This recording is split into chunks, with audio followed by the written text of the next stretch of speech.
One man set out to scout a route on Tirich Mir.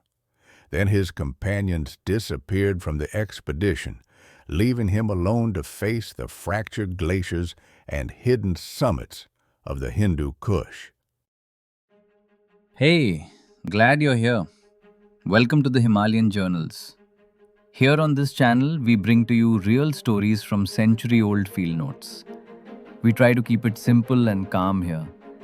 Think of it as a documented history of the Himalayas from the early 1900s, covering stories of indigenous wisdom, epic expeditions, and groundbreaking science passed on just as they were recorded. Subscribe, zone out, binge. High in the Hindu Kush in 1938, J.R.G. Finch set out with a simple intention. He wished to find a practicable route for a full attempt on Tirich Mir, 25,230 feet, the following year. It was meant to be a careful reconnaissance, nothing more.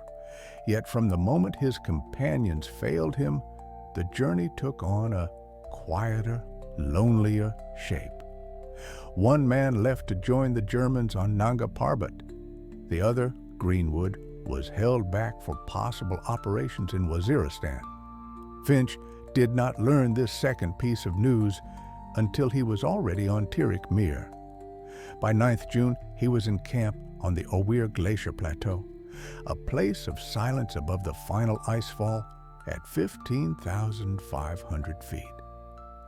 The days between the 9th and the 24th were spent moving steadily through the high country, inspecting the head of the Owir, crossing on to the South Barum, descending it, then climbing some distance up the North Barum Glacier. The North Barum was a tangled world of crevasses, so broken that any route to the great ridge beyond looked extremely difficult. On 24th June, he pushed higher and camped at the head of the Owir Glacier at 18,000 feet. The next day, he climbed to the ridge between the Owir and the Dirgol, taking with him two Chitralis, Pinanjan, and Sufi. Pinanjan had been with Hunt on Istoronal. Sufi had been lent by His Highness the Metar. From that vantage, the south ridge of Tirich Mir looked promising. Yet Greenwood had not appeared, and with only Chitrali's support, Finch did not feel justified in continuing. The route he examined that day would later be followed the next year by the Miles, Smeatons, and Orgill, who reached about 12,500 feet. Finch himself was sent back to England on a course and could not return. When he came down, he learned that he would have to rely entirely on Chitrali assistance for any further climbing. So he crossed the Mastuj River to study a group of mountains that had caught his attention from Tirich Mir. They seemed lower and easier. At their center stood Buni Zom, 21,494 feet, a fine pyramid. It remained unclimbed, although officers of the Chitral Scouts attempted it the following year. Their obstacle was a steep ice wall of more than 2,000 feet. Ice forced them away from the main peak. One officer reached an outlying summit.